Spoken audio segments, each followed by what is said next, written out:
Hello, everyone. Welcome to 𝐓𝐡𝐚𝐧𝐤 podcast. Today we're in Düsseldorf with Boris Rütten, who is leading the global e-commerce for Henkel Consumer Brands. Welcome, Boris. Thanks for having us. Thank you so much, Mert, for coming over. I'm excited.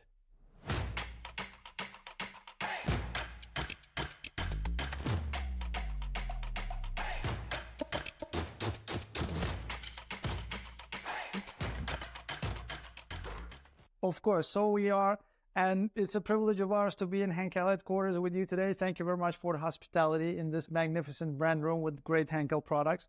Today, we're going to be talking about global e-commerce impact of the consumer brands of Henkel portfolio, and Boris shared with some of the latest insights we discussed earlier. And we have a lot of great questions to delve into the topics. So Boris, with this, let's kick it off. Would you like to walk us through a little bit about your current role, current team and projects ahead, and how you got here in your career journey? What made you to be a global head of e-commerce for a global enterprise like Henkel? Yeah, thanks a lot for kicking it off with a bit of background on myself. So I started my career in CPG. I've always worked in CPG organizations, and in the beginning was brand management. And I think brand management is a great starting point to shape a commercial profile. Right. You learn to understand the consumer, you learn to develop the product concept, you launch innovations, you manage the marketing mix. Exactly. You see all those beautiful products.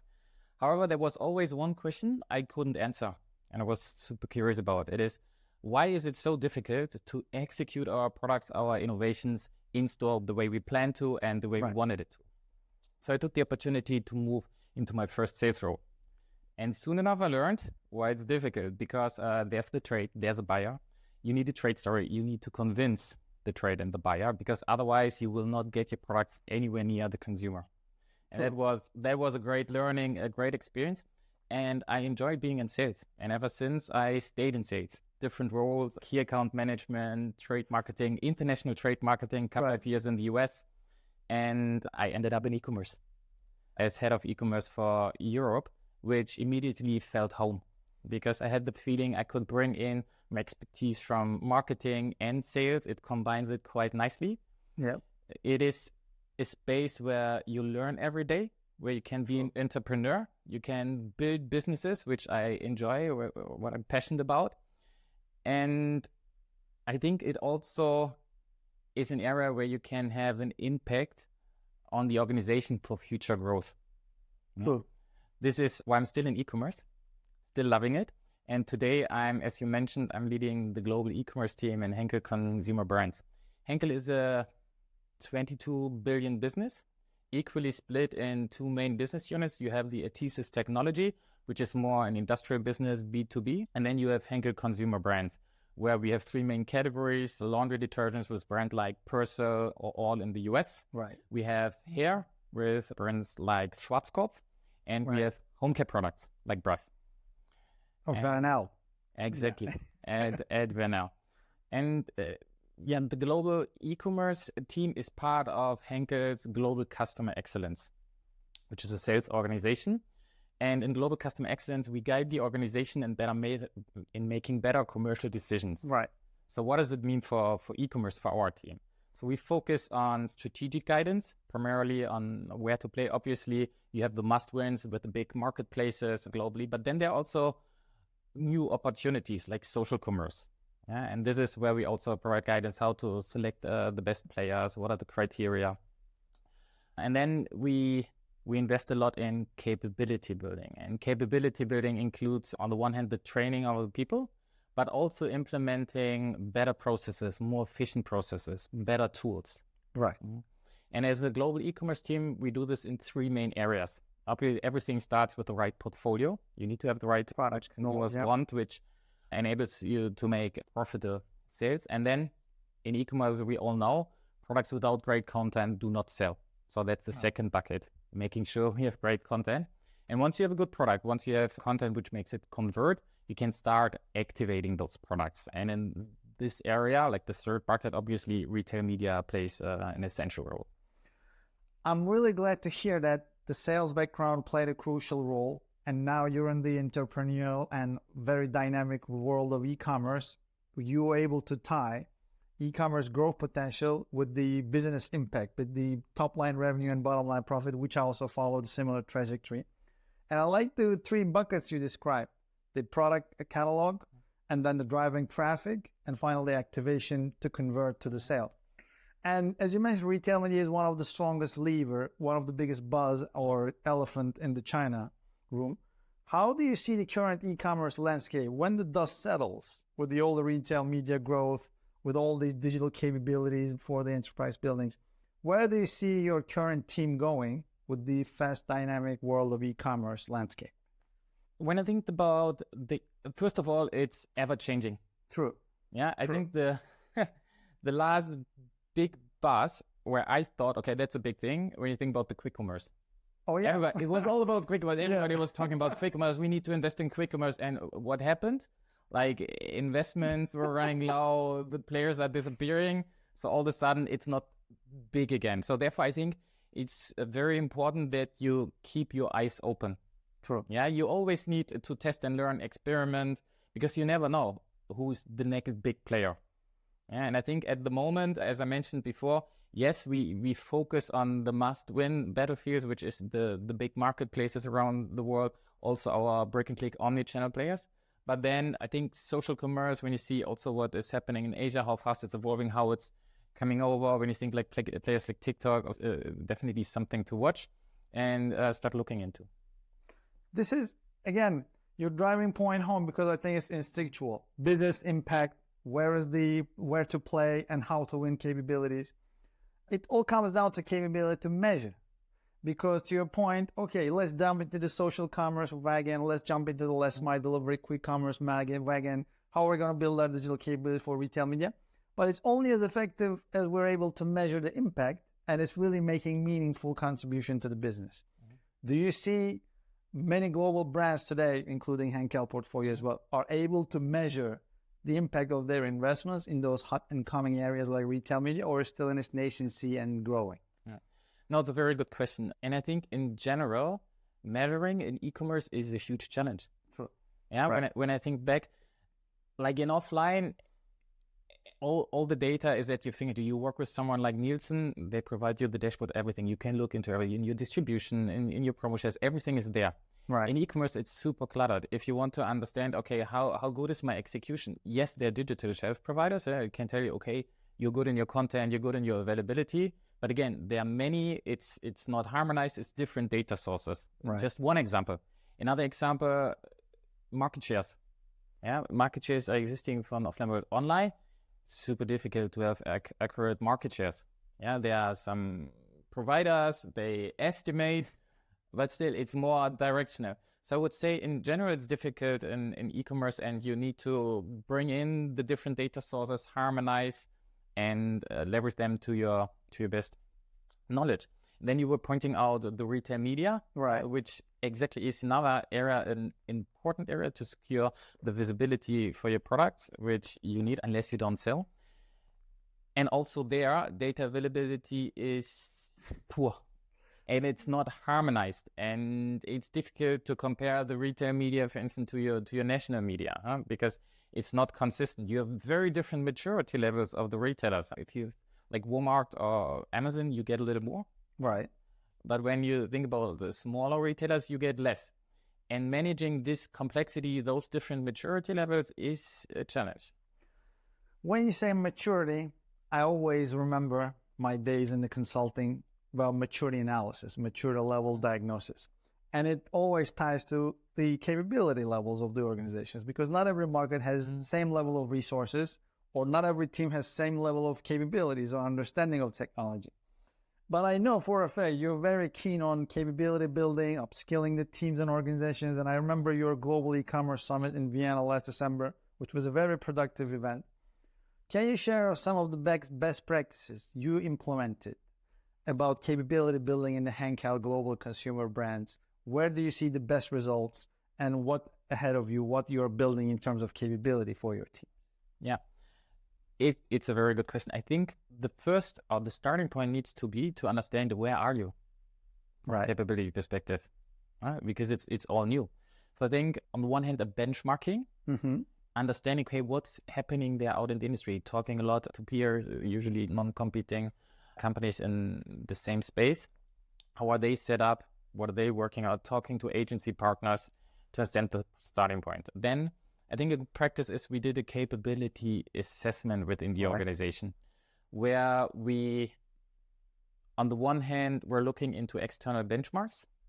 On the other hand, we were also doing internal interviews. And not only with the e-commerce teams, we actually talked to the supply, to marketing, to key account, everybody who is involved and in touch with digital commerce. Right.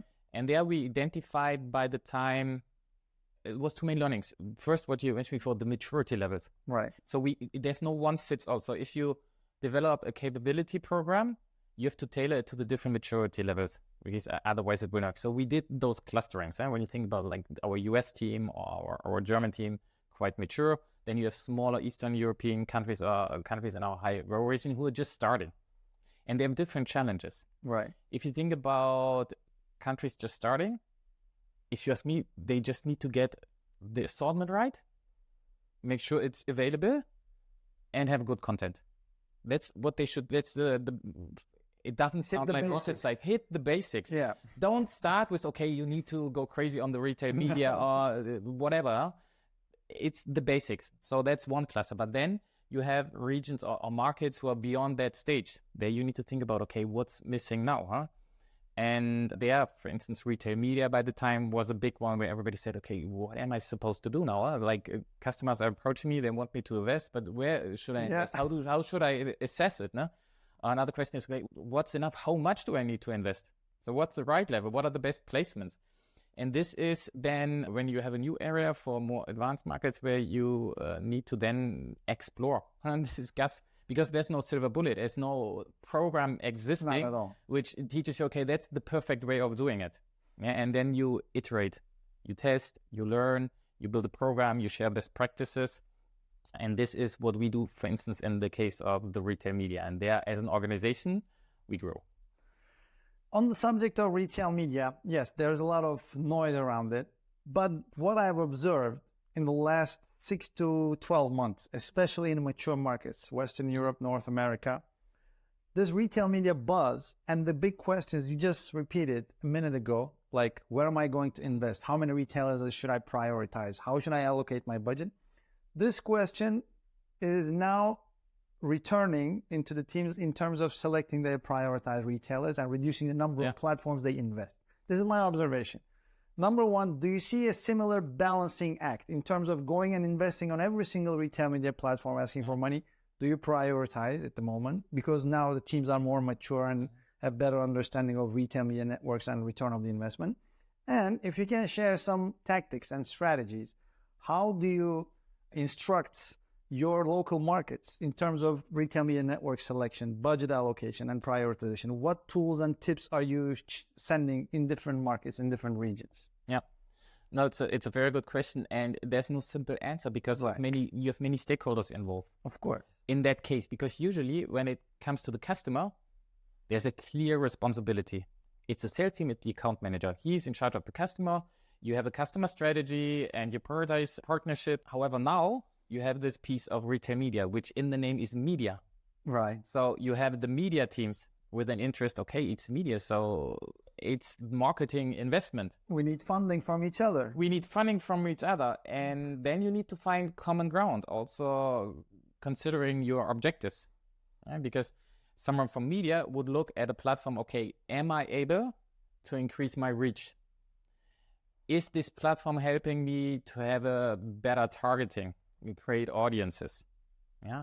So thinking more about the awareness, while someone from sales would just think, okay, it is an investment in my customer, so it's part of my partnership. Right. And the purpose of that investment is driving sales, because that's what salespeople do. Huh? You invest to trade. Grow account, grow category. Exactly. And you expect the counter performance, which is in the end measured in sales, because that's how salespeople are driven and incentivized in the end. So bringing this together, like this media piece and the customer piece is the challenge there. And from my perspective, it still needs to start with the customer strategy, because you cannot have a strategic partnership with the customer, but then at the same time say, okay, that customer is not relevant for retail media investments. And I'm delimiting my investment. Exactly. This doesn't work in a customer relationship because you need to look at it from a holistic perspective. So the approach we're taking is we take our existing customer strategy, but then obviously you need to complement it with a few assessments. So what is the maturity level of that retailer's capability in retail media? How much data are they sharing, like the first party data? Right. Yeah? Because there are a few things because in the end it also needs to make sense to invest in a customer. And usually we say, okay, we need a good data sharing because otherwise, we don't understand our effectiveness. True. Yeah, which is a problem. Second is we also cannot deliver a good consumer experience if we don't know if we're targeting the right people, if our initiatives is driving conversion. If we don't have this data, you're shooting in the dark. You don't know what's happening. Also from a consumer perspective, they're getting exposed to the wrong ads. So therefore, I think this partnership in that area is very, very important. And that is exactly where then the media team comes in, because they have the expertise on those kind of KPIs. They can help to identify the best working placements, analyze the campaigns. And so it's really a team effort in the end. And this is what we're trying to do, bringing the media teams and the sales teams together to find common ground. You use two keywords, which I research a lot about and share insights a lot about: audience building and targeting. And funny enough, I wasn't aware that we're going to have this exact conversation now, but I just posted yesterday about retail media should be a win-win-win for retailers, CPG advertisers, and also for the shoppers. And you pointed out perfectly, if the content is not geared for shoppers' expectations, if the content is not relevant to the shopper's context that they're within, it's only benefiting the retailer and CPG, but consumer is the biggest pool in this dynamic and equation. They should benefit from it too. Then my question becomes about first-party data, because I also see another trend. Now retail media is so lucrative and it's growing so fast.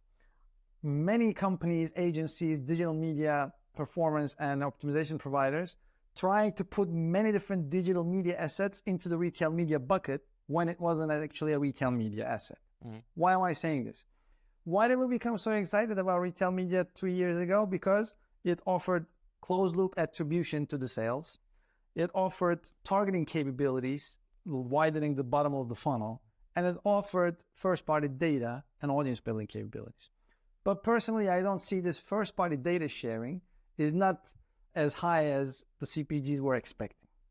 I don't know if you agree with this or not, because retailers are still very much investing into their retail media network capabilities, while first-party data clean rooms is not growing as fast as necessary. Where do you see this first-party relationship, data sharing, mutual benefit for both parties going? Do you get enough for your investment from your major retailer partners? And can you name maybe one or two where you had really successful retail media and first-party data sharing collaboration?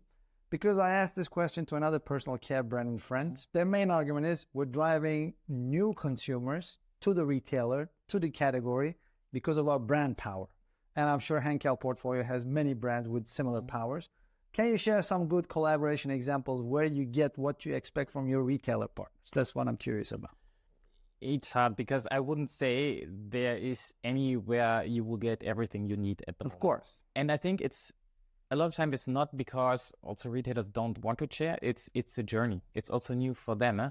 And also at their end, the vast amount of data, it needs to be structured. It needs to be also provided in a way that's usable, and they are also learning. It's also a journey for them. So that's at least what I've experienced also in the past when requesting data. Sometimes not that they don't want to, it's just that they also have different sources. It's not harmonized. And I think retailers in those days, they're investing a lot in this area. To bringing the data again. I think the most advanced, because they have a digital heritage, is the big marketplaces. When you think about Amazon, which is more in the Western world, when you think Europe and North America, but I think it's nowhere close to what you can do on platforms like Alibaba. Right.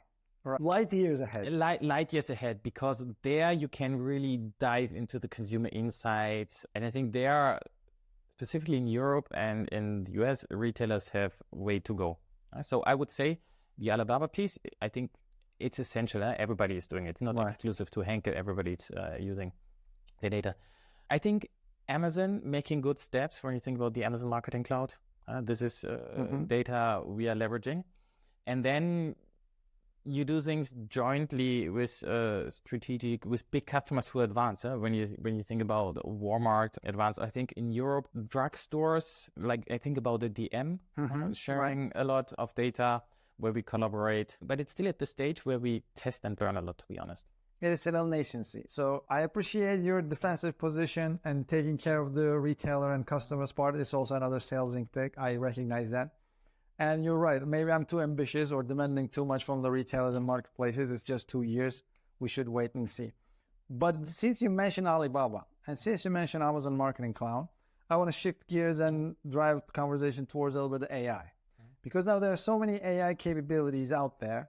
And if you don't pay attention, pretty much everything you see in the market can be run and powered by AI. Sometimes it's just an Excel if-then condition formula backend.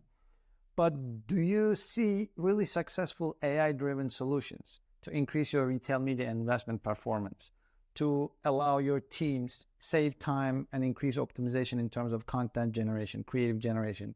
Where do you see the successful AI implementations for retail media and digital commerce overall? Then my expectation to the AI implementation is towards the media agencies we're working with.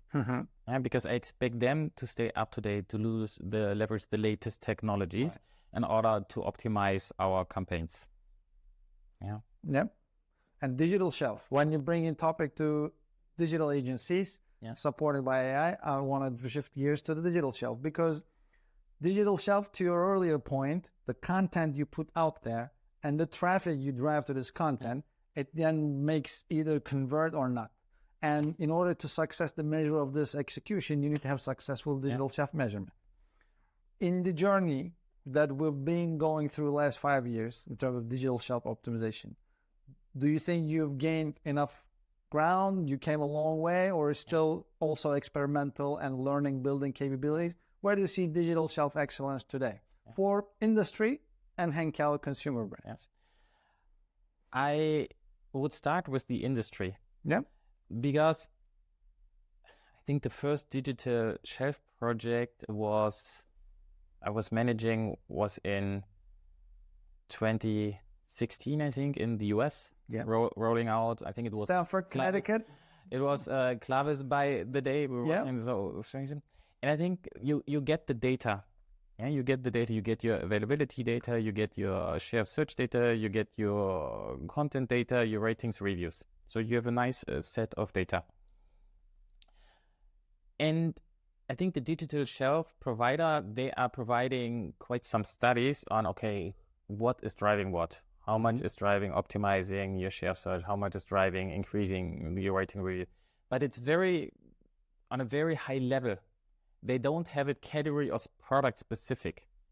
And this is what I have been missing for a long time, because already like 7 years back, my executives asked me, good, we are tracking this, but what should we focus on? What's driving the sales the most? Is it optimizing the availability? Is it having better reviews? Is it having more reviews? And this was super difficult to analyze on a product level, on a brand level, if we want to prioritize and steer our portfolio. Now, with the help of AI and the growing sophistication of the digital shelf tracking provider, I have hopes that we're getting better, because my wish is to go more on the prescriptive analytics, where you do things and you get recommendations, AI-supported recommendations. I think here you need to optimize your detail page based on what we have analyzed with all the other detail pages. This is where you can tweak it. This will provide you XYZ uplift in your sales. Or this is where we see, you're under-investing in your paid search. But in order to get there, and this was mentioned by me in the beginning, you need to also harmonize all this kind of data. When you think about the digital shelf, yes, they provide you the scraping data, but usually they don't have the sales. No. And how do you measure without the sales? So finding a way, bringing all the data pieces into one place is step number one. And then obviously getting the support of AI to help you make the right decision and making it actionable. This is really impactful because you're right. You don't get the sales attribution or business impact of your digital self-content. And to your point, most of the time you don't have traffic data either in the beginning of the equation. Yeah. So you know your content, you know your availability, you know your price promotion tracking, you know your ratings and reviews, but you don't know how much traffic you drove to the page, etc. This is also important. And one last thing I want to emphasize on the AI impact of digital shelf. Every retailer product detail page, every marketplace product detail page has a different algorithm, different variables, attributions. And Amazon would have up to 70 attributes on a product detail page. Carrefour or 𝐓𝐴 might have 30, 40 attributes. So you're right. It should be on the product level, category level, as well as marketplace and retailer level. And I don't think human can do it. We need definitely AI to tackle this. Now, I want to take us from ground level to 10,000 feet view, because I also know for a fact, I learned last year with the global gathering that I was a part of. Thanks for having me there. But I also found out many regional directors praise you, and I heard from you as well, that you're a big fan of running big initiatives in terms of catalog, product assortment, and product development, feeding the market needs, or in terms of capability building. Can you share one successful initiative you designed, you led, or you become part and got a big role in it that we can share with the peers and folks who's listening to us from Henkel brand portfolio? I know you have more than one, but if you have anything on mind, that would be perfect today. Yeah, with pleasure. So I think in the beginning, I mentioned we have those three areas: the assortment, the content, and the activation. Right. I would like to share an example on the portfolio assortment. Please. And I mean, there is a big buzz always about the right price pack architecture, and you have specific when it comes to marketplaces. And one of our main categories is laundry detergents, and also liquid laundry detergents, which is a challenge to sell online, specifically when you think about home delivery. Because it's heavy, which is not good. It's a liquid. When you think about packaging, leakage, breakage. And it's not ideal from a price point perspective. I know. To make it also profitable. So on the one hand, it's a challenge to sell it in a profitable way. On the other hand, it's a challenge to deliver good consumer experience. Imagine you get the product at home and it's all broken. You have a detergent together with the rest of the things. Exactly. So we said, okay, that's a nice challenge. So let's think about how can we overcome all those pain points. Can we design a product in that category which meets all those requirements with perfect? And we came, okay, first of all, it's heavy, so how can we make it lighter? And in liquid laundry detergent, obviously you can concentrate. So it's a new formula, but you can have a concentrated formula which reduces the weight. This was step number one we did. Step number two is packaging. Design a bottle without breakage and leakage. Right. And it's a bit of an investment, but it is possible. And then understanding, okay, what do shoppers, so you need also the consumer insights, what do they like to buy online when it comes to detergents? And what we learned is it's large sizes. So why is it large sizes? Because they don't need to carry it at home. It's convenient. I do it all the time. It's convenient. You intuitively would say large sizes, it's a family pack, it's a value pack, it's for the slope, for the price discount you get. Right. But we learned more important is the convenience element. So we said, okay, we need bigger amount of wash loads, beyond the 100. And we need something which is ready to ship. I think in Amazon you have this terminology, shipped in its own container. And all this we considered, and we came up with a product I have it's here. Okay. It's a pretzel from our most known brand. It's a rather small bottle. When you think about everybody who had a liquid laundry detergent in his hand, a bottle, it's usually at least twice as big as that one. Oh, yes. So it's a smaller one. And we put it, so it's 65 wash loads. We put it in a twin pack. It's shipped in its own container, doesn't break, doesn't leak. It has also some added value when you think about sustainability. So obviously less plastic, smaller bottle, less plastic. Yes. Less detergent.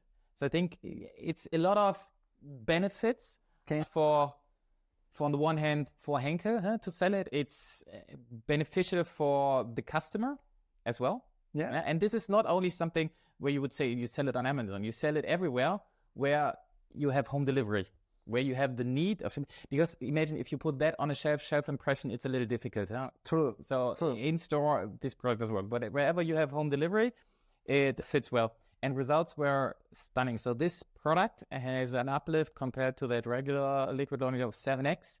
7x. 7x. It's crazy. And the best. It's crazy for home care detergent. Okay. We're super pleased with it. And yeah, that's one thing. And the leading product in the category. Congratulations. So I think that's a good example. We're proud of the other. Well, it brings complexity. So you will not be able, or we are not able to do this for our entire portfolio, because then you replicate all the products. Of course. However, being choiceful on your hero products where it really makes sense, where you had those challenges as we had on the liquid, we invest in that area and we look into dedicated solutions for you.